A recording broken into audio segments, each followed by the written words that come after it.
Oh hello guys, c'est l'heure des favoris. Je suis beaucoup moins malade, je suis très contente. Ça aura duré 15 jours comme prévu.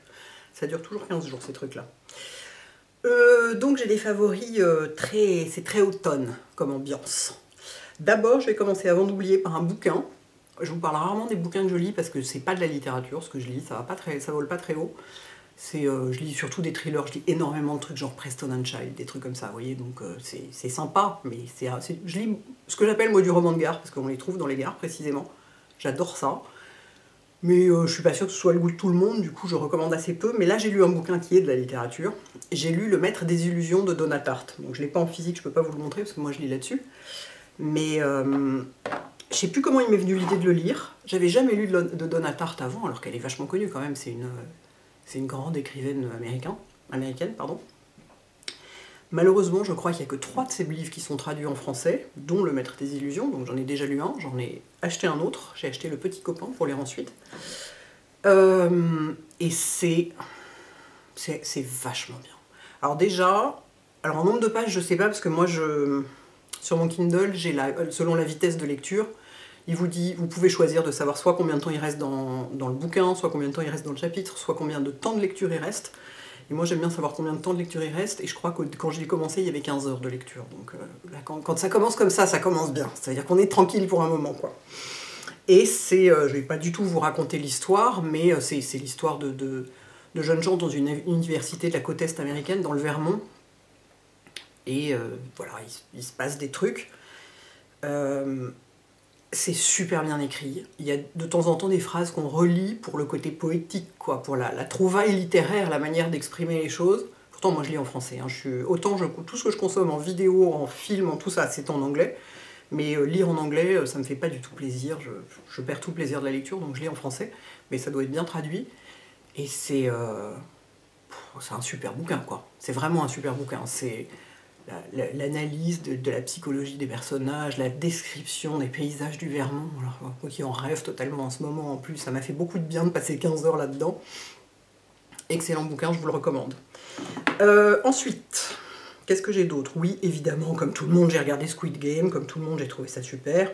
Mais bon, voilà, vous l'avez déjà vu, comme 110 millions de personnes sur Terre, vous l'avez probablement déjà vu. J'ai trouvé que la fin était décevante. Je m'attendais, je trouvais ça un peu facile quoi, comme explication, pourquoi le jeu quoi. Je ne spoil rien une fois de plus, pourquoi le jeu? C'était un peu facile. Hein. Mais j'ai trouvé ça très bien. Sinon, j'ai ce pull que vous m'avez vu porter pas mal de fois en photo, qui est un pull Mango, figurez-vous. Je ne pense jamais acheter des trucs chez Mango, je vous montre la matière de près. Je l'ai porté plusieurs fois en photo, donc vous l'avez déjà vu.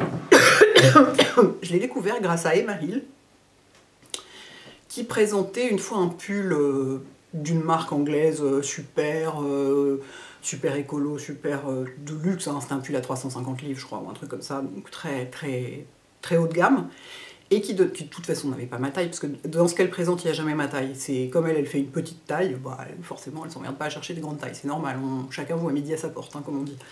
Mais elle donnait une alternative, elle donnait ce pull Mango en alternative, et ça va du, je sais plus combien, c'est en XL ou je sais pas quoi, mais enfin grosso modo ça va du 36 au 52 ou je sais pas quoi, enfin ils ont plein de tailles, et il est complètement génial. Alors il y avait des espèces de fleurs en laine, enfin de la même couleur dessus, moi je les ai enlevées parce que vraiment ça faisait complètement cucu, donc c'était pas mon genre. Ça y est, je vais souffler, ça recommence. Mais alors je m'attendais à un truc un peu cheap, je veux dire c'est un pull à 50 € quoi, en synthétique.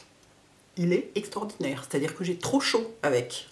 Là je l'ai mis pour vous le montrer, mais après ça je vais l'enlever et je vais aller remettre un pull plus fin, parce que c'est typiquement le pull pour ce qu'on appelle le sweater weather, c'est-à-dire le temps à pull, où on ne met pas de manteau, où le pull sert de manteau. Il est hyper doux, c'est-à-dire que je peux le porter sans rien dessous, ce qui est rare, mais en général quand c'est de l'acrylique c'est plus facile qu'avec des matières naturelles, mais il gratte pas du tout, il fait qualité quoi, en plus il est lourd, il est vachement épais, vraiment, mais la trouvaille quoi. Alors, je l'ai en 2 exemplaires, parce que j'ai commencé par commander un 46, qui est ma taille, et qui me va parfaitement, mais je voulais qu'il soit un peu plus grand, du coup j'ai recommandé, ça c'est du 48. Mais si vous voulez une taille normale, il taille normalement. Il n'est pas très long, vous l'aurez vu sur les photos, mais il est, enfin comme pull la torsade, il est génial, quoi, c'est la trouvaille du siècle. J'ai ça, et ensuite, vous les avez vus aussi en photo, Je les ai au pied, donc je vais me déchausser pour vous les montrer, enfin au moins une. Alors ça, est dans le genre favori, pardon quoi. Alors déjà moi les Arizona c'est une grande passion, j'en ai 5 paires. Non j'ai pas 5, non j'ai 6 paires de Birkenstock, dont 3 ou 4 paires d'Arizona. Alors ça, quand j'ai vu qu'ils en faisaient avec de la fourrure à l'intérieur, moi qui adore les trucs, j'adore les trucs avec de la fourrure l'hiver. Mes pantoufles, enfin mes chaussons, c'est des trucs qui ressemblent un peu à des Ugg quoi, qui sont pas du tout des Ugg parce que c'est fabriqué en France dans les Vosges, mais c'est du mouton retourné quoi. Et alors ça, mais c'est extraordinaire. Aujourd'hui j'ai des chaussettes parce qu'il commence à faire depuis, surtout que je vais mettre des chaussettes dans mes baskets, il commence à faire de plus en plus froid, mais même pieds nus, on n'a pas froid là-dedans. Et je les ai portés, j'ai fait un article sur mon blog où je montrais, je les ai portés dehors avec des chaussettes. J'adore, j'adore. Moi de toute façon les Birkenstock avec des chaussettes, je trouve ça génial.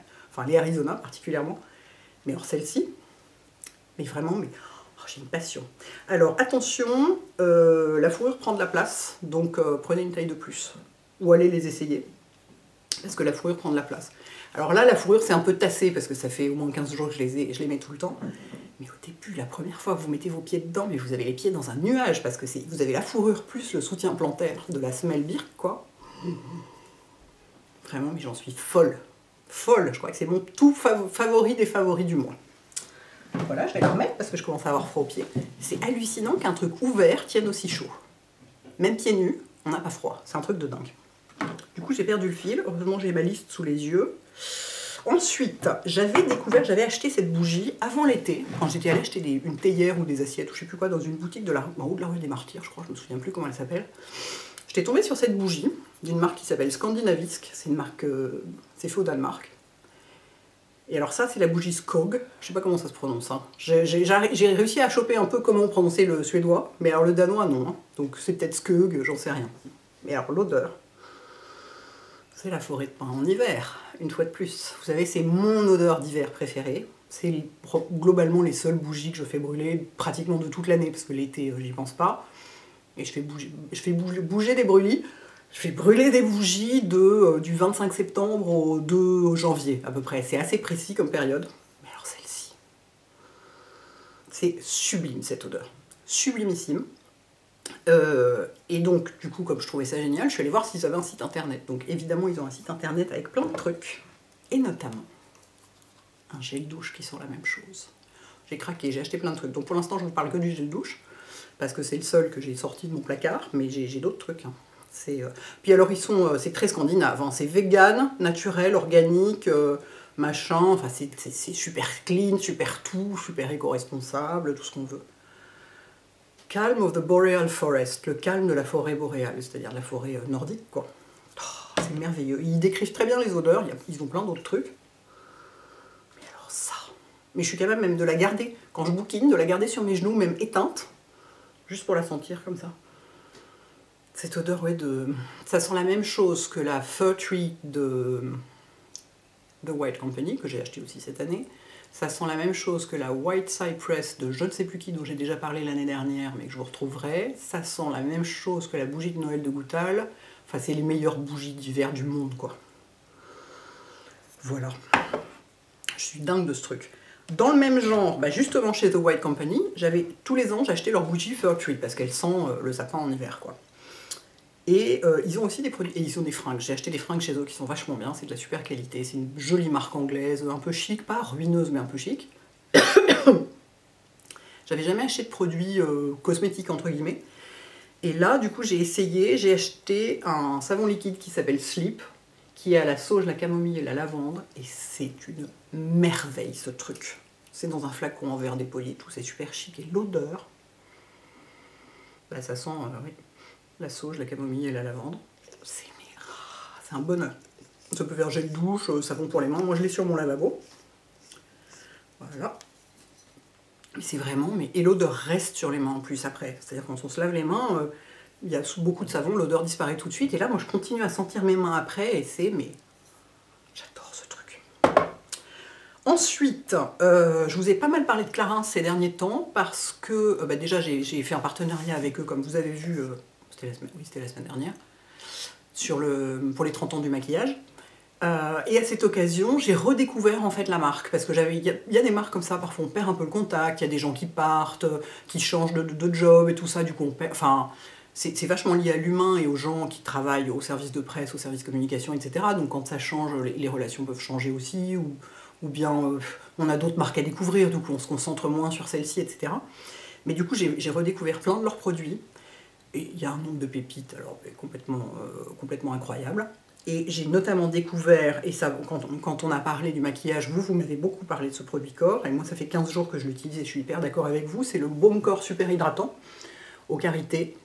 Et ce truc, elle est géniale cette crème corps, parce que ça s'appelle baume corps, mais si c'était vraiment, enfin, c'est un baume mais c'est pas un beurre. Si c'était un beurre, ce serait dans un pot. Et en fait c'est une crème quoi, c'est une crème corps qui est d'une efficacité, et pourtant elle est assez fine, et elle pénètre facilement, vous voyez, toc. Elle pénètre rapidement et tout, mais elle est hyper efficace. Moi je me rends compte de l'efficacité d'une crème corps, d'abord parce que j'ai la peau très sèche, quand le soir, mes bras ne me grattent toujours pas. Parce que moi, quand j'ai la peau qui est trop sèche, elle se met à démanger. Et avec une crème corps pas efficace, j'en mets le matin, partout, des pieds à la tête, tous les jours que Dieu fait, même si ça me saoule comme tout le monde, mais je le fais parce que sinon ça gratte, ça tire, je suis pas bien. Et quand une crème corps est pas efficace, ou pas adaptée à la saison, le soir, j'ai les bras qui grattent, parce que ma peau est sèche à nouveau. Là, jusqu'au lendemain matin, ça ne gratte pas. Alors que c'est vraiment un produit, c'est pas gras ni rien, et en plus l'odeur. Alors je voulais regarder sur le site quelle était l'odeur, et puis j'ai oublié, pour vous la décrire, parce que je n'y arrive pas. Non, c'est pas écrit sur YouTube. J'adore l'odeur. C'est une odeur douce, mais pas entêtante, un tout petit peu poudrée, mais vraiment à peine. Moi je déteste les odeurs poudrées, donc là c'est pas du tout un problème pour moi. Presque un peu... C'est pas fruité, c'est pas floral. J'arrive pas à savoir ce que c'est, mais c'est hyper agréable, quoi. Ça reste un tout petit peu sur la peau, mais c'est vraiment super discret. C'est presque une odeur de crème, mais mieux. Ouais. Et vraiment, mais c'est d'une efficacité, ce truc, mais c'est extraordinaire, quoi. Je vous dis, c'est plus efficace que certains de mes beurres corporels. Parce que j'avais les bras qui grattaient le soir, enfin j'avais les avant-bras tout secs le soir, donc j'avais ressorti des beurres corporels, mais vraiment où il faut quasiment creuser dedans, quoi. Et ben ça marchait moyen, et quand j'ai ouvert celui-là, j'étais là, ah d'accord, c'est beau. Donc grand favori. Et enfin, le rouge à lèvres que je porte, on va y arriver, qui est la nouvelle collection de Lisa Eldridge, et qui est le rouge à lèvres Intrigue, le Velvet, je sais pas quoi, Intrigue, qui est enfin le nude que j'attendais chez elle, parce qu'elle a plein de couleurs, mais c'est pas des couleurs pour moi. Il y a beaucoup de rouge, beaucoup de rose, beaucoup de prune, beaucoup de bordeaux.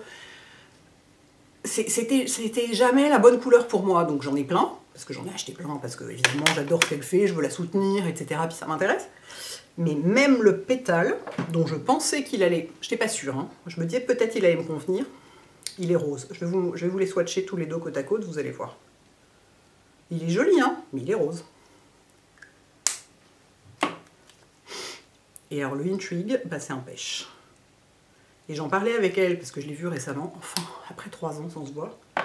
Et elle me disait, c'est marrant, elle disait le pétale, il est fait pour moi. Elle parlait d'elle-même, effectivement, c'est vraiment sa couleur. Elle disait, le Intrigue, il me va, mais moi, je me reconnais pas avec. Elle me disait, en revanche, toi, je pense qu'il devrait t'aller parfaitement. Et effectivement, vous voyez, le pétale, c'est celui-là. C'est un peu un... Comme elle dit, c'est un rose chaud, effectivement, il n'y a pas de bleu dedans. Mais le Intrigue, c'est un nude pêche, quoi, tout simplement. Donc, je vais en remettre un peu, pour que vous voyez mieux. Alors, il est hyper pigmenté. Moi, ça ne m'arrive jamais, normalement, de tapoter mon rouge à lèvres, de faire juste des petites touches. Alors, celui-là, il est tellement pigmenté que ça m'arrive de le faire. J'en mets plus pour que vous le voyez bien. Voilà. Le pêche clair comme j'aime. Magnifique. Magnifique. Enfin, ma couleur chez Lisa Eldridge. Trop bien. Et par ailleurs, j'ai aussi... Alors par contre, autant le rouge à lèvres en pétale, il me va. Hein, c'est juste que c'est pas moi. Je me reconnais pas dedans. Attendez, je vais essuyer ça avant d'en foutre partout sur mon pull. C'est juste, c'est pas mon style en fait. En revanche, le pétale en gloss, parce qu'elle a des gloss aussi, donc le gloss Embrace en pétale, et ben, il est vachement joli, et lui par contre, je le porte beaucoup plus volontiers. Alors, pourtant, regardez, je vous le swatch, c'est pareil, c'est du gloss, mais alors il est intense. Hein. Mais quand je le porte seul, pas par-dessus le rouge à lèvres seul, il est très joli. Et c'est du baume à lèvres. Hein. Clairement, c'est travaillé comme un baume à lèvres, c'est aussi nourrissant. J'allais dire ça colle pas, si ça colle toujours un peu le gloss, mais vraiment à peine. Et c'est super confortable. Et celui-là, donc c'est un mat, enfin c'est un velvet, et il dessèche pas les lèvres. Comme elle dit elle-même, c'est un mat visuellement, mais pas en ressenti. Et c'est exactement ça. En ressenti, c'est une texture velours, quoi. C'est-à-dire, oui, elle est bête la dame. Oui, velvet, ça veut dire velours, c'est ça. Parce que, regardez, elle les a travaillés. Ça se voit sur le rouge à lèvres lui-même. Le raisin, vous voyez, cette matière incroyable, c'est pour que ça ressemble à du velours. C'est ça qu'elle voulait, depuis les premiers, hein, depuis les tout premiers qu'elle a fait. Ils sont tous comme ça, les velvets. Et donc, sur les lèvres, c'est la même texture, un peu comme ça, comme du velours, mais c'est pas du tout desséchant.